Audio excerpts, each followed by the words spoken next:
What's going on, ladies and gentlemen? Welcome into the Cam Rogers Show on this Hump Day Wednesday, October 18th, 2017.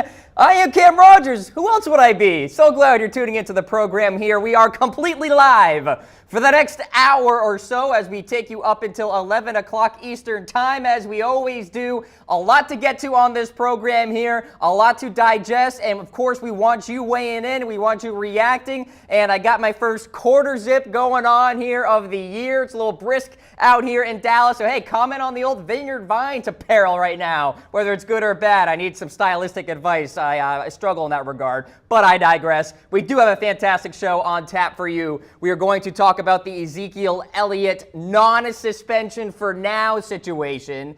Adrienne Lawrence, legal analyst. You've seen her on ESPN before. She'll be coming on the program in a matter of minutes here to really digest the legality of all of this, because my brain is mush at this point in time in terms of really getting to know what exactly is going on here in terms of this TRO, the temporary restraining order that was issued yesterday night. So we'll talk about Ezekiel Elliott. We'll get to the breaking news in regards to him.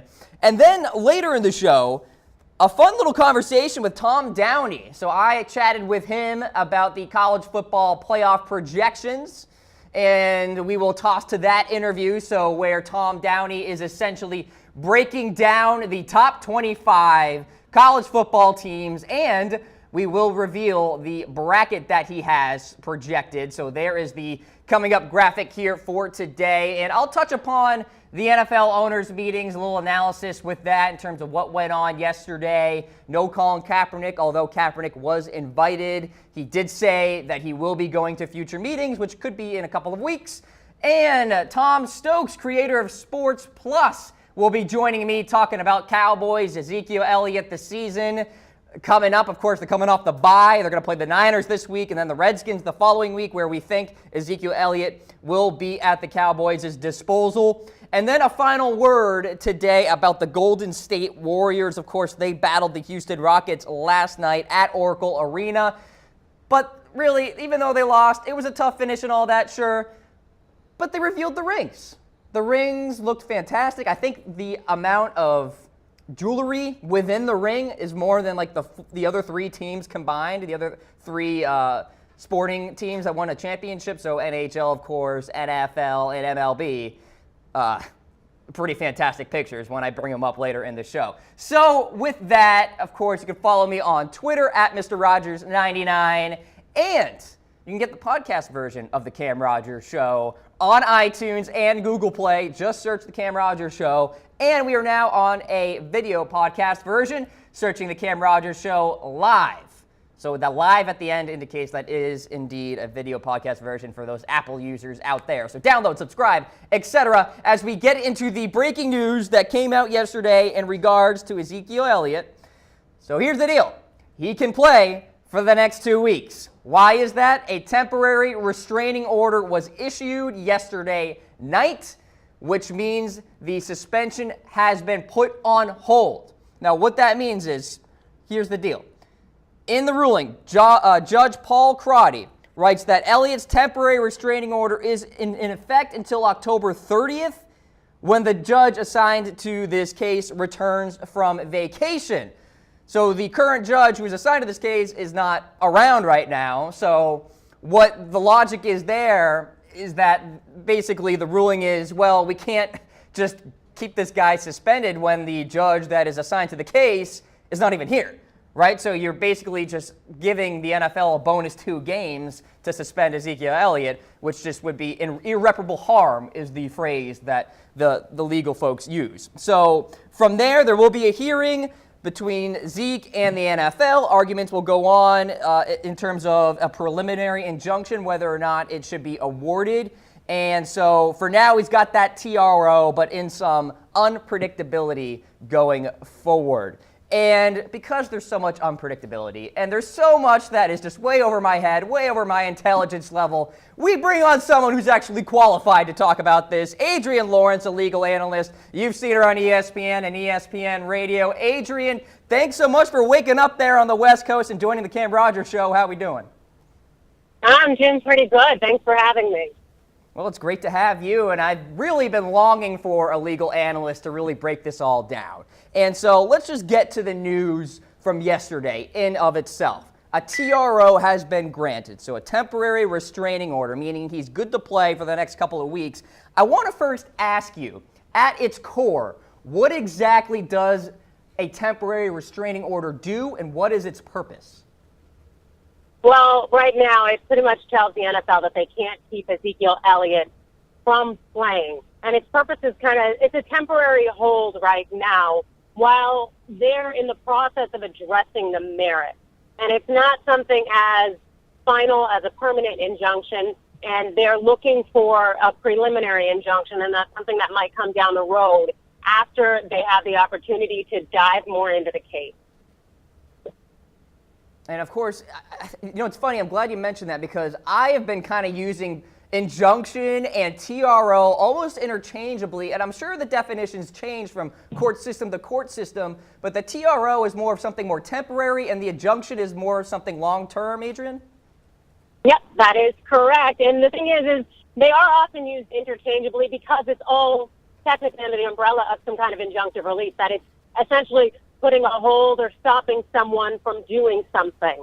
Right. So it's understandable that it's often used interchangeably. I definitely do, but there is a marked difference between a permanent injunction and anything of a temporary sort like a TRO or a preliminary injunction. And of course, there will be hearings in a couple of weeks between the NFL and Ezekiel Elliott where they will argue essentially if there should be some injunction or not. What do you expect out of those hearings? What exactly will they be arguing on both sides? Well, I can't necessarily tell you what they're going to argue, different and apart from what they've already argued before the Texas federal court. I know that they're not going to be able to go into the more procedural argument as it concerns in terms of Elliott having filed the case before the arbitrator issued the decision. So the NFL will drop that argument. But they're going to have to go largely more into the merits of things and whether Elliott had a case. And the Texas judge did already broach a nice portion of that. But now the NFL has a chance to refine its argument and possibly address any kind of deficiencies that it ran into before the Texas federal court. And so with that, Adrienne, of course, Zeke will start practicing tomorrow because he is good to play. The NFLPA's decision to fight this in New York is obviously notable. Of course, you probably remember that Deflategate, Tom Brady ultimately losing in New York. Of course, it's also the NFL's battleground, if you will. That's where the league offices are. So would you say that Zeke's camp and the NFLPA right now are the underdog in this case? No, not necessarily. It's because, they're stuck. Well, they're not stuck in this court. They're in this court because the NFL filed what would be the second case in this court because Zeke and the NFLPA originally went in Texas, and that got thrown out. So now they've got to go to New York because the next case is filed there. So that's why we're here. And while the NFL does have that positive precedent in its favor of the Tom Brady Second Circuit Court of Appeals ruling, it's going to be a matter of how broad that ruling can be when applied to Ezekiel Elliott's case, which deals more with the procedural elements of and the adequate fairness of the arbitration process and also kind of the suspension process and whether Goodell had the information he needed and that he was adequately informed. And so that fairness issue may not have been fully fleshed out when it comes to Brady's case. And so that's going to be something that they're going to have to address here. This has been on top of mind for me, Adrienne, in terms of the CBA itself. And of course, with that CBA, Roger Goodell has ultimate power as the lead arbitrator, if you will, in nailing down these suspensions, etc. And in my eyes, the burden of proof in the NFL is obviously much different than the U.S. court system. And with that, what exactly is Ezekiel Elliott arguing here? Because at the end of the day, the NFLPA agreed to this CBA. They agreed to Roger Goodell being able to nail down this suspension. What exactly is his play here? No, exactly. That's exactly where I am. I'm wondering how they're necessarily going to win this. But, they've won it before in terms of in this lower court in the Southern District of New York. They could win it again, but who knows what the Court of Appeals will say. But yes, exactly for the point that you've made. The NFLPA decided to give Roger Goodell all the power in the world, and that's what they negotiated for. And I don't know, the ultimate thing for me is, are they going to renegotiate this when the CBA comes up in 2021? You know, is this something that is truly going to be important to these players, or is it something that really only affects a small handful of players, which I think the answer is the latter, and that they're probably going to look for other things that affect players on the larger spectrum. But no, I agree with you. I wonder how they're going to win this in the end.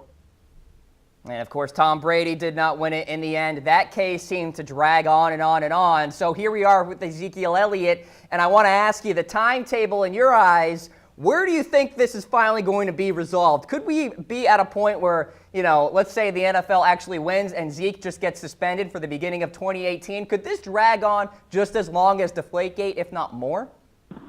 Oh, yeah, absolutely, especially now that we're in an arena where we have a TRO, and then we still need to do the preliminary injunction dance.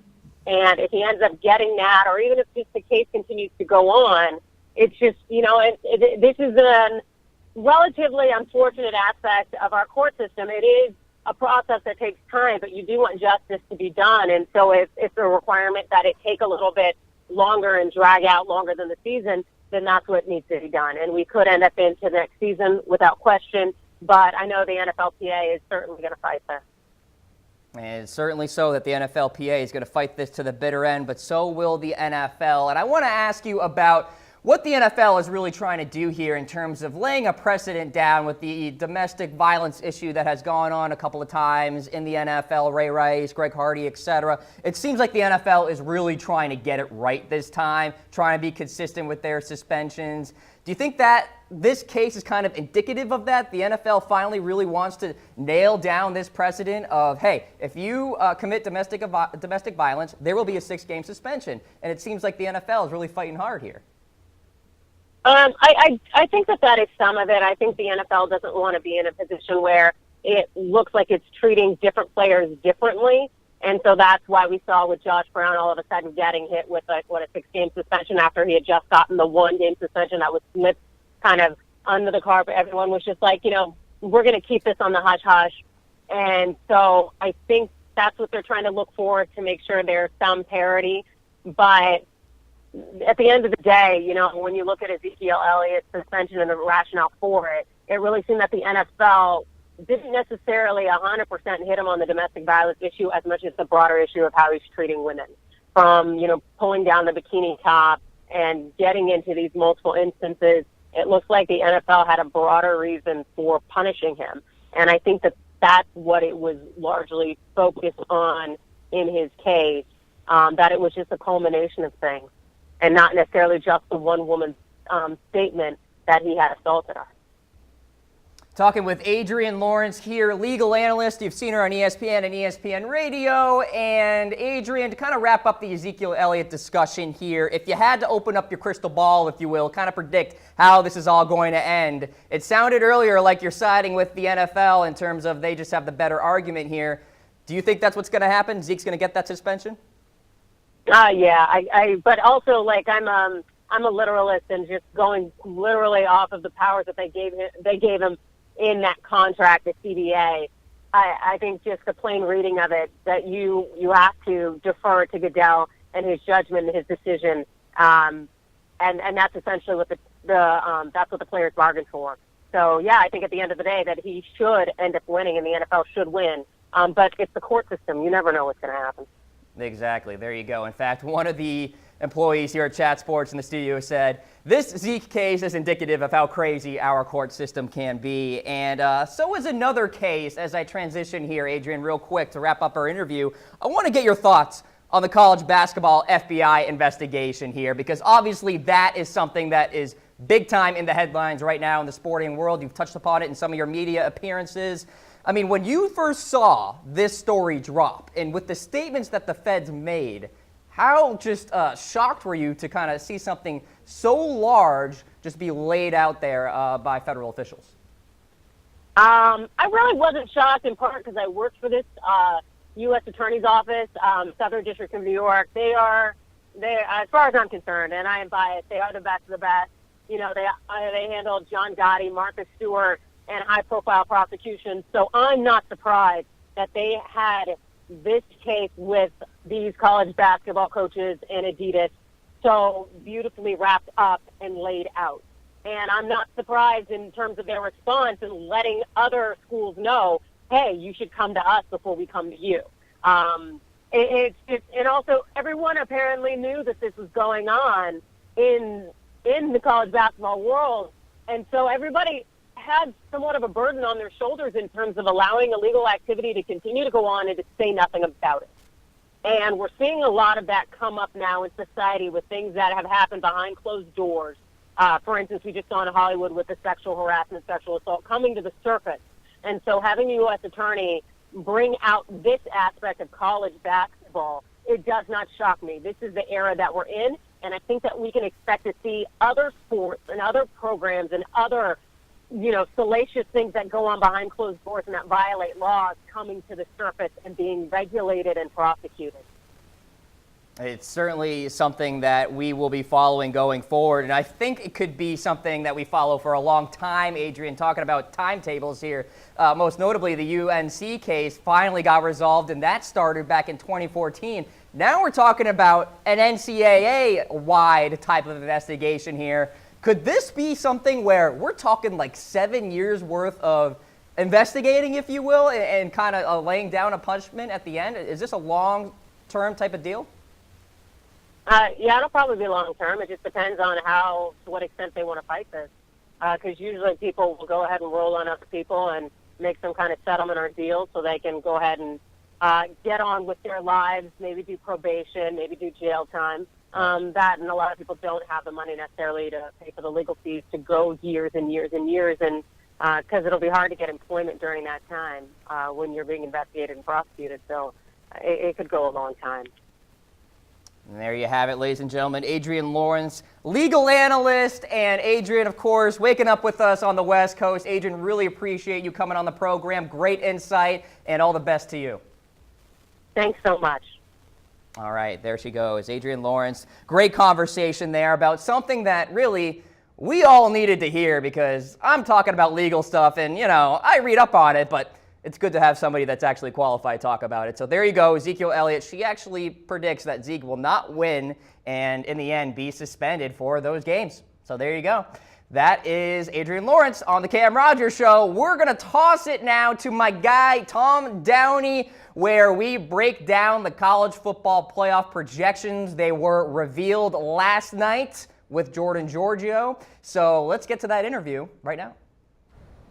Hey folks, Cam Rogers here as promised alongside Tom Downey. We are debriefing the college football playoff projections that, of course, you revealed last night, 7 o'clock Eastern time, every Tuesday here on Chat Sports. And Tom will go through all of the rankings, 25 up to number 1.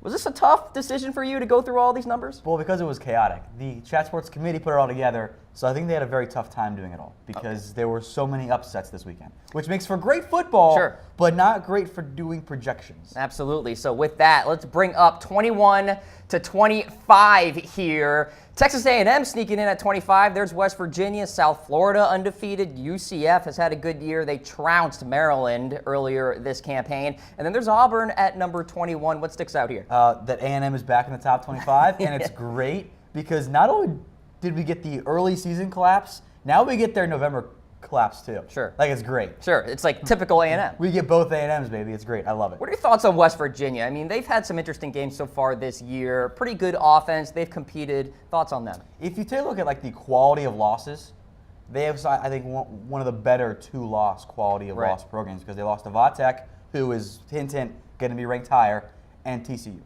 Yeah, they had some big-time games so far this year. And then there's Auburn at number 21. It broke my heart. What do we think about this team? I mean, of course, they just lost to LSU, and that's tough to swallow, Their right? offense looked awful. It so did. I am done with Auburn. So there you go. I'm done. Tom is out. Done. In fact, Auburn could be off this list by the time next week comes around, so stay tuned Very for well that. good. Let's bring up 16 through 20 here.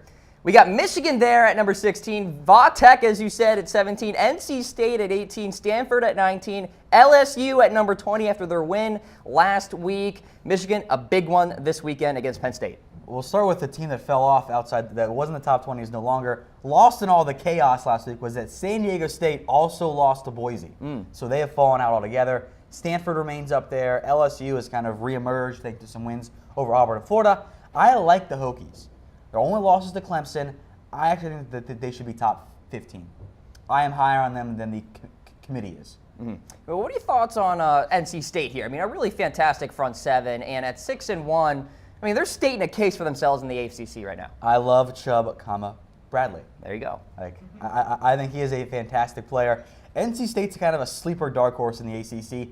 I don't think they end up winning it, but maybe they could channel North Carolina from a few seasons ago, where they end up making it to the championship game. ACC championship game. Thoughts on Stanford, too, here? I mean, it could be kind of a Lamar Jackson type of situation where Bryce Love is just carrying the weight for this team into the ranked territory. He is on offense, but defense, and kind of like Lamar Jackson last year for Louisville, the defense is actually good. This year for Louisville, their defense is terrible. Well, that's fair. That is very fair, yes. Bad. Let's move on here to 11 through 15. Michigan State at number 15 there. Washington State, of course, that heartbreaker last Friday night. They're there at 14. Washington, their Pac-12 counterpart at 13. Notre Dame at 12. Ohio State at number 11. Watch out for them. By the way, I'm hearing if Notre Dame just wins out, Tom, they're in.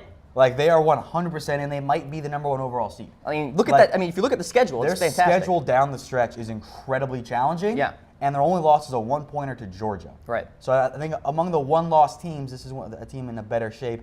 I would actually have them higher. I've posed this theory in terms of Ohio State before. With that OU loss to Iowa State, does that bring Ohio State back into the fold in the playoff hunt? And they're always going to be in the playoff hunt. And I'm sure the actual committee will find a way to once again get OSU in. Because last year was, if you win your conference championship, it's fine. Right. Like, you can still get in if you didn't. So I am looking forward to the reverse this year, where Oklahoma beat OSU. OSU beats Penn State, and then OSU wins the Big Ten championship, and OSU gets in over Oklahoma and Penn State. That'd be big. That'd be big stuff. Because Brand name, of course, just too. classicness. Classic. Classic. Ohio State there checking in at number 11. Before we move on, Washington State, any hope for these two Pac-12 teams? Yeah, there's still hope involved, because if one of them wins out, I think a one-loss Washington team, I still think they get in. With that said, the Huskies have to have a bit of a tough schedule down the stretch there. Yep. USC still has a couple tough games, and we'll get to them. So the Pac-12 needs one of these teams to win out if they're going to get in this year, I think. I look forward to following the Pac-12. Going to be very interesting going forward there. Let's move on to number 7 through 10. There is Clemson at 7, Oklahoma State at 8, Oklahoma at 9, USC at number 10. Are you giving USC a shot? Yes, they still have a shot, and I think it's because they've played a relatively tough schedule, and they've had some close games that they've managed to win. I don't know if I fully believe in USC. I compared them to those old Georgia teams with Matt Stafford and whatnot, when everyone hyped them up, and then they lost like 2 or 3 games. I think that's the case this year with USC. That was my prediction at the beginning of the year, so I feel somewhat smart so far. They play Notre Dame this weekend. That's big. The Fighting Irish are favored. Wow. Give me Notre Dame over USC. Okay, all right, fair enough, sir. Hey, how about Oklahoma State? Mason Rudolph getting it done. He's in the Heisman conversation, and deservingly so.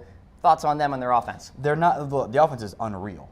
Mason and James Washington, their receiver, are probably the best 1-2 punch in college football. Basically unstoppable against these bad Big 12 defenses. I actually think Oklahoma's in better shape, though. Even though they're ranked behind Oklahoma State right now, Oklahoma is undefeated in the Big 12 outside of the Iowa State loss. Right. And they still have a chance to beat TCU. So that's where the difference is. TCU is undefeated right now. Oklahoma can still beat them, and it's a home game.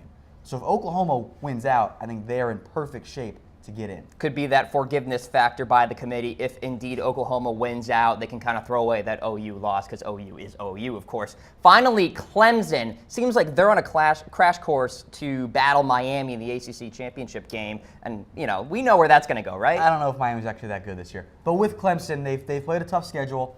I think it's fair to have them as the highest rank of the one-loss teams, because they were. In last week's projections, they were the highest ranked team overall because their schedule was so tough. The loss is a bad one. But we saw this last year from Clemson. Lose a game they shouldn't lose. I still think that they're going to win out. And then at that point, a one-loss ACC team, that they're getting it. So safe to say there's going to be a one-loss team Yes. in the playoffs. 100%. In fact, maybe 2. So 100%. there you go. So 7 through 10 in our CFP projection rankings. Let's move on to number 6. We just mentioned them, Miami. So they're on the outside looking in your eyes, Tom. I don't think that this is that good of a team. This could be the highest they go, right? Yeah, I mean, if like Penn State loses and Miami wins, then they'll go up a little bit. But I don't see Miami getting into the playoff this year. The U is like not fully back yet. Mm-hmm. As much as it's fun to say that they are back, they're just not there yet. Patience. Not yet. Patience, folks. All right, let's move on to number 5 here. Wisconsin, coming out of nowhere, just skyrocketing up the rankings. Such an easy schedule. They're going to go undefeated. And then they're going to play in the Big Ten championship game and probably lose. But their schedule is cake. Like, they don't play anyone really of note outside of Michigan, who right now can't move the ball on offense. I think Wisconsin's going to go undefeated. Wow. Okay, and they'll be tested in that Big Ten championship game if they do indeed make it there. Let's move on now. Let's actually start cracking into the bracket here that Tom has crafted. And we'll start with the number 3 seed, TCU, Kenny Trill-Hill and company. The defense has been really good. That's been a big factor. The ground game has been impressive. It hasn't even really been Kenny Hill so far. Like, he's been good, but he hasn't been A&M Kenny Hill. Yeah. And that's probably for the best. But this is a very good TCU squad right now that I think they're in good shape. Now, they have to go to Oklahoma and beat OU, but I think they are deserving of at least the 3 seed. All right, so they sit right there at number 3. And if the season ended today, if you will, they would be battling the number 2 seed, Georgia, Nick Chubb, Jake Fromm. I've been really impressed with Fromm's development so far. I've been very impressed as well, and I have a potential outcome here for you. Let's say Georgia goes undefeated. Yep. They only lose to Alabama in the SEC championship game. You know that there's only going to be one Big Ten team in, at most one ACC team. If you're the committee and Georgia has one loss to Alabama, and we'll assume that Alabama is undefeated, I think the committee gets 2 SEC teams in. You think so? Yeah. There could be some forgiveness there with that loss to Alabama. I mean, your quality of losses has always been a big deal for the committee. Yeah. And the only loss is the best team in the nation. Right. So. One thing to really note here, folks, it's the rankings according to the college football playoff are not the same like the AP poll, where the AP poll seems to weigh more of the undefeated records. The AP poll is riddled with recency bias. Yes, exactly. They're riddled with it, and I like that the committee values head-to-head matchups. Like, the AP poll has Ohio State ahead of Oklahoma substantially. Yeah. Even though OU beat OSU head-to-head. Doesn't make any sense. Right.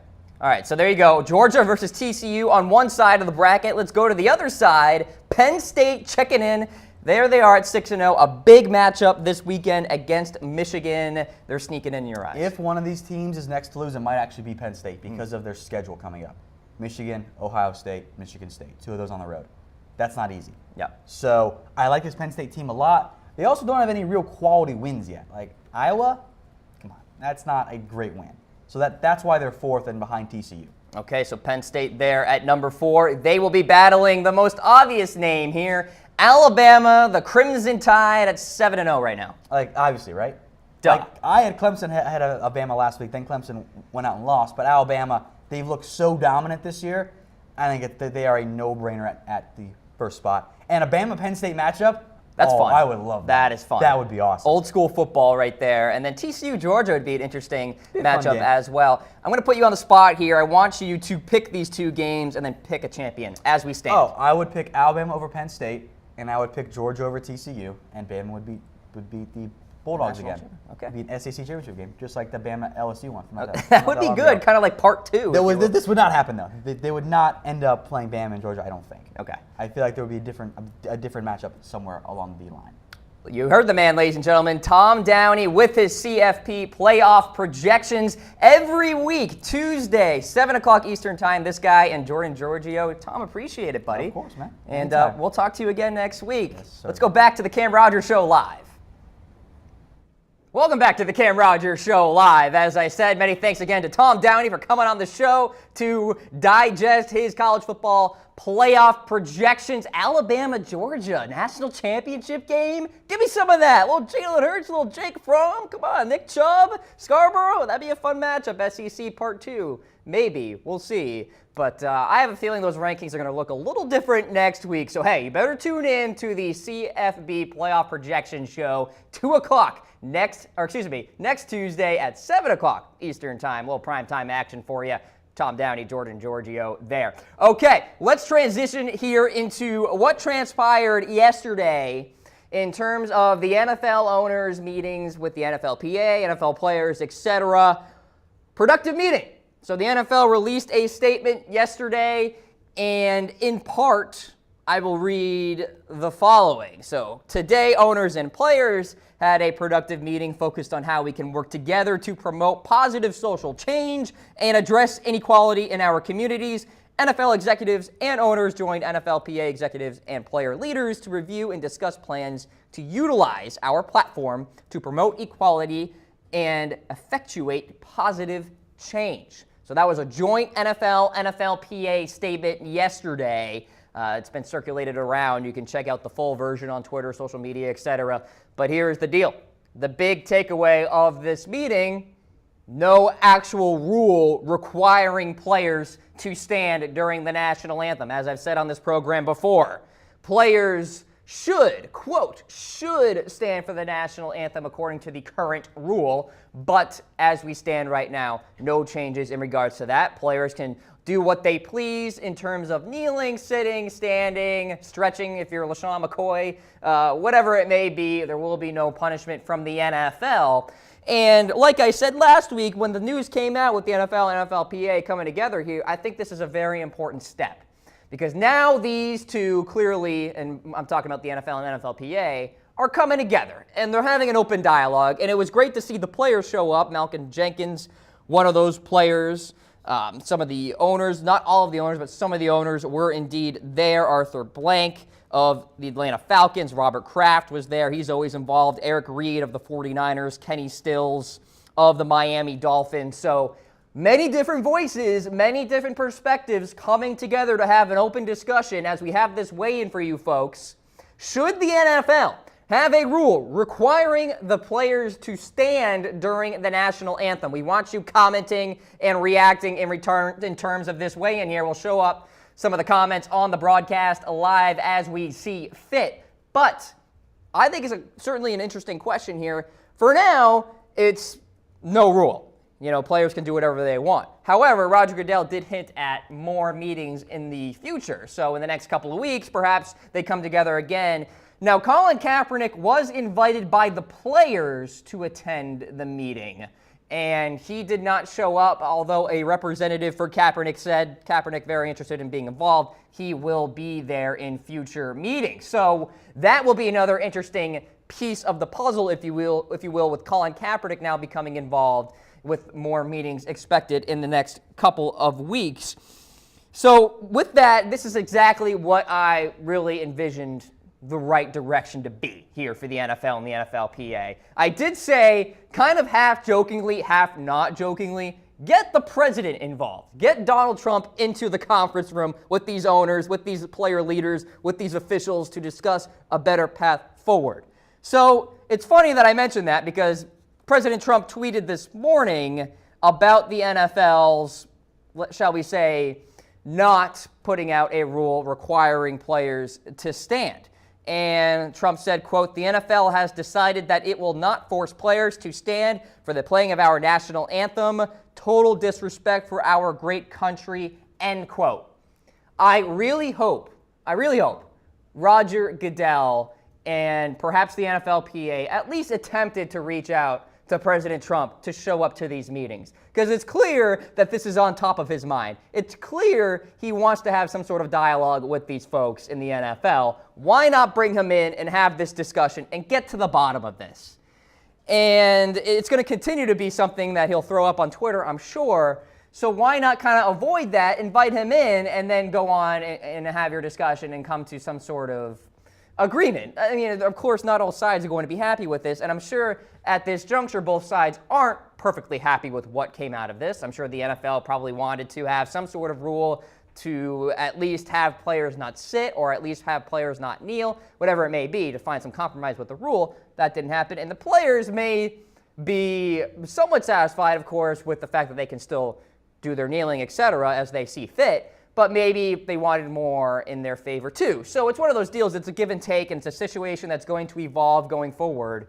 And so with Colin Kaepernick actually referencing President Trump when Kaepernick filed his grievance against the NFL. So this is a whole new thing where Colin Kaepernick is essentially saying that the NFL owners really teamed up, I guess, colluded against him to not let him be employed in the NFL. And Kaepernick referencing Trump in that statement is very significant because Kaepernick is alleging that President Trump actually had an effect on the NFL owners not giving Kaepernick a shot to play quarterback in the NFL. What does that mean? Well, because Trump, during his Alabama rally, of course, saying that NFL owners should fire players for kneeling and sitting during the national anthem. So when Trump is apparently having an effect on the NFL owners and Colin Kaepernick alleges that, that's when you need all of the players into the conference room, and I'm talking about players as in different parts of this situation. So the NFLPA, the NFL, Roger Goodell, President Trump, Colin Kaepernick, get them in a room, get an open dialogue. Let's get to the bottom of this as we have commenters flowing in. Betty Coyne saying absolutely they should stand. And I think what's going on right now is, again, the message is being lost. The message has been more of somewhat of a fight between the NFL and maybe Trump and maybe the NFLPA and maybe Colin Kaepernick. And well, Colin Kaepernick's more like, hello, I'm the one that started this, and my message is getting lost right now because of all the different layers that have gone on top of it. Which leads me back to my main point of this rant here. Bring them all together. There's no better way to do this than to get President Trump, who claims to be a great negotiator, Roger Goodell, who of course is the leader of the NFL, DeMaurice Smith, the leader of the NFLPA, perhaps some players that are up there in the leadership department in the NFLPA too, Eric Reed, Kenny Stills, maybe they show up to a meeting as well, and then go down the line. Have each person say their bit in terms of how they feel about this current situation, and then continue a dialogue. It's a very simple solution. I don't understand why it hasn't happened yet. Again, I hope the NFL/the NFLPA reached out to President Trump to get him involved in this discussion, because this can end pretty soon with everybody being happy. I think. I really do believe that. At least I'm keeping it on the side of positivity, if you will, that we will eventually find a solution to all of this, because it's important that everybody feels satisfied at the end of the day.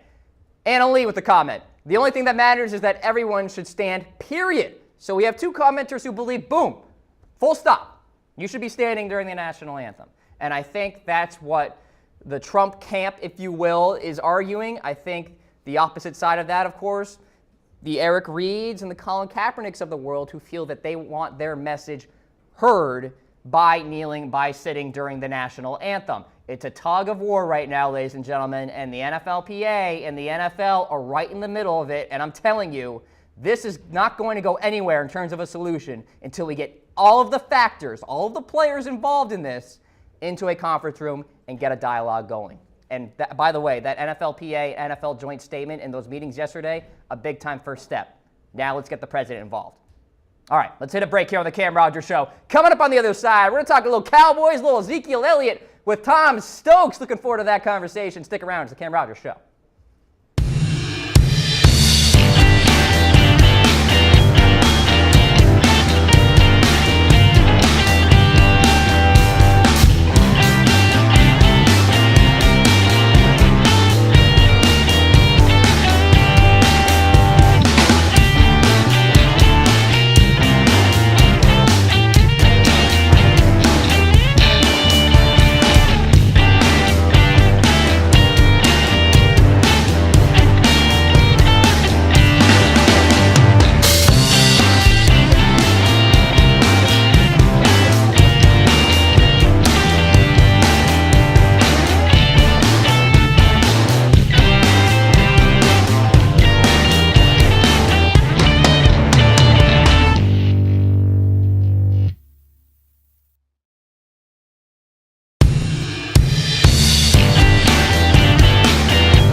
Welcome back to the Cam Rogers Show here on Facebook Live. Chat Sports, we have Mr. Tom Stokes, the founder and host of Sports Plus. Tom, a big-time Cowboys guy, so no better time than having him on the program. He's got the shirt going. He's got the mug. He's ready to roll. Tom, how we doing, sir? I'm doing great, man. Thanks for having me on. Absolutely, and I'm sure you have a lot of thoughts in terms of the Cowboys as a whole, but of course we have the Ezekiel Elliott situation. The news broke yesterday night. The TRO has been granted. First things first, your initial reactions. Hey, I think it's great. I mean, Cowboy fans, we're so tired of talking about everything but football. And this whole thing with the federal courts and the collective bargaining agreement with the NFL and going back and forth, it's just crazy. But, we're excited that from what we understand, we're going to have Zeke for at least one more game, maybe two. Of course, the 49ers coming up this week and then the Washington Redskins. It seems as though, Tom, this could go on for quite a while, and it's funny that you mentioned that Cowboys fans are just tired of this. I can imagine, but at the end of the day, this could be a situation where Zeke maybe misses those 6 games in 2018. Are you mentally prepared for the longevity of this all? I really don't. I'm kind of like on an island by myself. I think that this thing's going to go away, and now some people may argue that point, but. I've been around Jerry Jones and I've dealt with the Jones family and I'm not personal friends with Jerry, but I've handled a lot of stuff for Jerry over the years, and we've done a lot of events together. And I think I know the man pretty well to say that he's not going to give up, man. And a lot of people don't realize how powerful Jerry Jones is in the NFL. Like they think he's just some crazy owner that does pizza commercials. Like that guy knows what's going on in the NFL, and he knows how to handle things. Hey, Peyton Manning does pizza commercials too, and he's a pretty significant figure in the NFL, so there you go. But let me ask you this here, Tom. Now, Zeke was fighting this case in Texas. We've now moved to New York, which is, I guess, the backyard, if you will, of the NFL. Their offices are right there. So as a Cowboys guy, are you a little weary now that maybe this case could lean towards the NFL like it did with Tom Brady? Everybody keeps saying that. I don't think so. I really don't. I think it's great that we're in New York because I think it gives us a little more fair advantage, if you will. And if we do, and when we do win this case, I don't think anybody could say, well, it was a Texas court. And, of course, Zeke will be available, as I mentioned, for the Niners and Redskins, Tom. And I feel like this is pretty significant in the fact that the Cowboys are sitting here at 2-3. The Eagles are rolling. The Redskins look like a pretty solid team in the NFC East. I want to ask you this. Are these next 2 games make or break for the Dallas Cowboys in their season and their playoff hopes? Well, I don't know if they're make or break, but they certainly are important. And, you're talking about a couple of big rivalry teams. I mean, those teams we've been battling for a long time. And, nobody – Redskins and Dallas Cowboys, I mean, that's old good combat and battling, and we want to win those games, and we want the advantage of winning those games. I think we got a better shot at winning them with Zeke in the mix. Not taking anything away from Morris. I mean, those guys and the backups are great, but man, I mean, it's Zeke Elliott. We want Zeke in there. I don't know. I haven't met a Cowboy fan yet that says, okay, we'll do it without Zeke. Now, let's look at the data here, Tom. So far, Ezekiel Elliott, 105 carries, 395 yards. It's no secret that so far this year, Zeke has regressed a little bit from his 2016 campaign. Are you a little concerned about that? Perhaps maybe with the offensive line not being as good, with Ronald Leary going away and Free, etc.? Yeah, we lost some good people, man. I mean, I hated to see those guys go, and I think that's a big part of why you see some things working differently. Excuse me. And not to mention that, I mean, we're still have a rookie quarterback. Like everybody, everybody keeps looking at him like, well, Tony Romo. I mean, look, he's a rookie quarterback. He's still learning things. His accuracy's been off this year. The front line is not there all the way. We got issues on defense. We got a lot of problems, Cam, that we need to fix going forward, and I think we will. All this stuff is just a distraction, though, when it comes to, focusing on the team. And like, I hate to say this, and I used to hate when the coach said it, but the task at hand. I'm starting to sound like the coach now. Got to focus on the task at hand, and that's winning football games. Everything else is a distraction. Hey, one game at a time, right? That's the old cliche from the players on up to the NFL owners there. Let me ask you a general question about the NFC East here. It's a division that always seems to really be tight till the bitter end. All of a sudden, the Eagles are absolutely rolling. They're one loss to the Kansas City Chiefs, who you could say is still the best team in the NFL. So with the way in which the Eagles are killing it right now, if you will, are you a little concerned in terms of the Cowboys' playoff hopes because of the Eagles? Yeah, I do not like the way you're holding the Eagles in a very high honor right now. That's not good. That is fair. That is fair. Listen, the Eagles are, look, they got a good football team, man. I mean, it's about time. But we hate the Eagles. I'll say that. We hate the Eagles here. Of course. We hate anybody that's not the Dallas Cowboys. But yeah, man, those guys have finally got it. It looks like they're going in the right direction. There's still a lot of football left to be played, man. Don't count the Cowboys out just yet. And I think this whole thing with Zeke's going to go away, per Jerry Jones, with his, ability to negotiate. We don't need Trump. We need Jerry. Well, there you have it. By the way, even though the Eagles are doing well, you could at least laugh about the New York Football Giants right now, right? I do laugh. I laugh when they're winning. We hate the Giants too, Ken. There's nobody we like.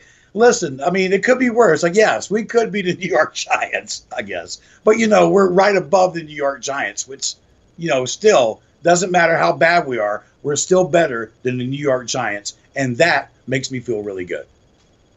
Now, Tom, I'm going to go off script a little bit here because you did mention Tony Romo. So I'd be remiss if I didn't talk about the whole quarterback situation with the Green Bay Packers.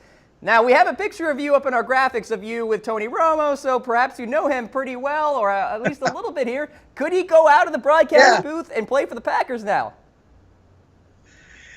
Tony's not going to do that, man. Tony's done. It's not going to happen. I mean, I know Tony pretty well to think I can't speak for him, but I'm going to speak on behalf of his wife and kids.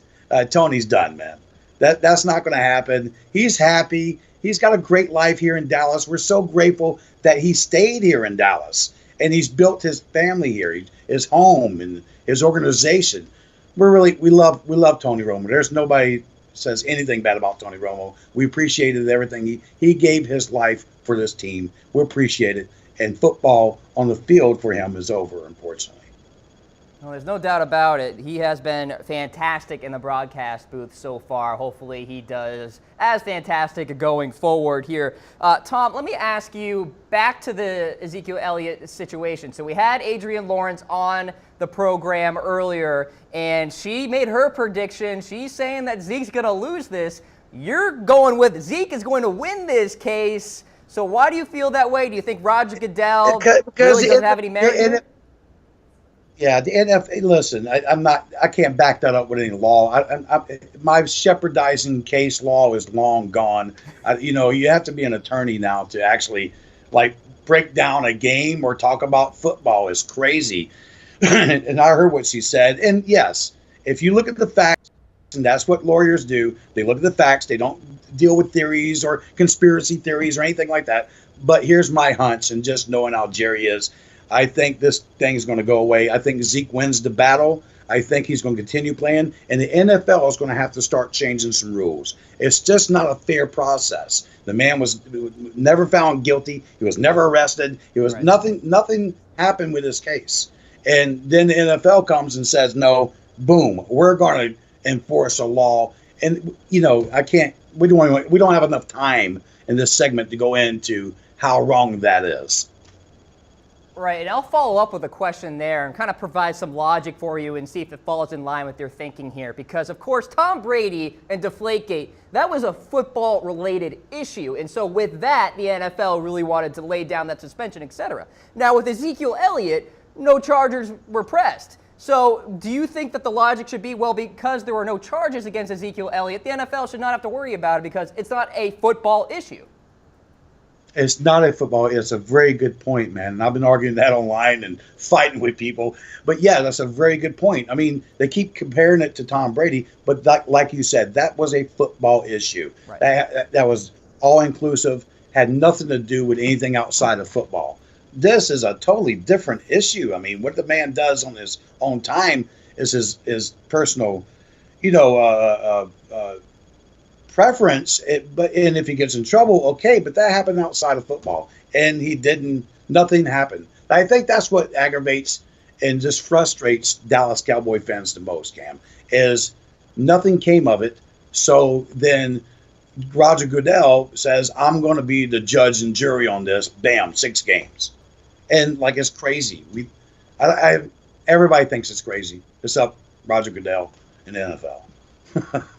The man has spoken, ladies and gentlemen. Tom Stokes of Sports Plus. Check him out, sportsplusshow.com. Big Cowboys guy, as you can tell, ladies and gentlemen. Tom, appreciate you coming on the program. Let's chat again soon, huh? Let's do it, man. Thanks for having me. All right, there he goes. Many thanks to Tom Stokes for coming on the program here. So we have 2 sides of it. Adrienne Lawrence coming on earlier today. She thinks Zeke is going to lose. Tom Stokes, he's been surrounded by Cowboys lore, if you will, for quite some time. He's very knowledgeable about the Cowboys, Jerry Jones, so he's saying that Zeke's going to win this. So we will see what happens. For now, Zeke has the upper hand. He's got the TRO, and we will see what happens going forward. All right, let's get into the final word here, and the NBA has tipped off, in case you didn't know. So the Celtics and the Cavs did battle last night, but how about the Warriors taking on the Houston Rockets? And, of course, it was the banner night for the Warriors and the ring ceremony, etc. Here is the ring, and it's absolutely amazing. I mean, look at the diamonds in there. Now, I read something somewhere that all the diamonds combined of the other 3 leagues do not equal what that ring is comprised of in terms of, the jewelry, if you will. I don't even know the words. I don't work for Zales or anything, or Jared, but I digress. Really an awesome looking ring. I mean, that is pretty legit. We have a couple of angles for you. And there's the magnificent Golden Gate Bridge, if you will, and the NBA title trophy. And then we have a nice angle here with the Warriors essentially with the 4-0 there, sweeping in the NBA Finals, and it was really a cool thing there to show. And so it was kind of spoiled last night because the Golden State Warriors lost to the Houston Rockets last night with what we thought was Kevin Durant's game winner, but that ended up being taken back. It was under review, and the Warriors ended up losing that game. But I think that's actually a good thing. And Brett Scott, producer here at Chat Sports, you've seen him on the Cowboys Report as well, essentially saying, or maybe it was Tom Downey who said it, I forget. But they said that, with the Warriors losing that game, it's almost a good thing, right? It was Brett Scott. Thank you, Tom Downey from afar, pointing me out in that regard. That we can't just fall into this fantasy that, look, the Warriors are going to go 82-0. It's just not going to happen. And so I guess Brett's logic, and I agree with this logic, is that let's get it out of the way now. Let's get that loss in now so we don't have to talk about it. We don't have to actually fantasize about it for the next few weeks, next few months. Who the heck knows how long it would have taken. So I think it's certainly a significant thing to note there. So the Warriors fall to 0-1. And then another thing while we're talking about the NBA, Gordon Hayward, my man. Such an absolute gruesome injury. Looks like it's a fractured ankle. And if you want to see the video, and if you have a weak stomach, you probably don't want to do it. You probably don't want to watch the video because it's tough to watch. And so Gordon Hayward, we presume, will be out 6 to 10 weeks. That apparently is the timetable for those type of injuries. So the Boston Celtics will be without one of their new acquisitions. And the Cleveland Cavaliers looked pretty good. By the way, LeBron James and Kyrie Irving, they made up at the end of the game, or somewhat, they shook hands, I guess, for whatever that's worth. So there you go. The Cleveland Cavaliers taking down the Boston Celtics. And congratulations once again to the Golden State Warriors, who have done it. They have gotten their rings, and they look fantastic. We showed you the pictures. The angles look great. So there you go. And I also want to note that loss for the Golden State Warriors. No Iguodala in that game. He had a back injury, and Draymond Green got hurt during that game. So they were without some pretty key pieces against the Rockets at the end of that game. Probably part of the reason why the Rockets went on a 34-20 scoring edge over the final 12 minutes in that game. So something to keep in mind. So if those two players were in, maybe we would be talking about 82-0. Stay tuned. So there you go. This has been the Cam Rogers Show here on Chat Sports Facebook Live. Remember, you can get the podcast version of the show by searching the Cam Rogers Show. That's for audio and video. Only Apple users for video, though. So Team No iPhone, I apologize. You can still get the audio version, although it's not as good as the video because, of course, don't you want to see me? Maybe not. Maybe just my mom. I don't know.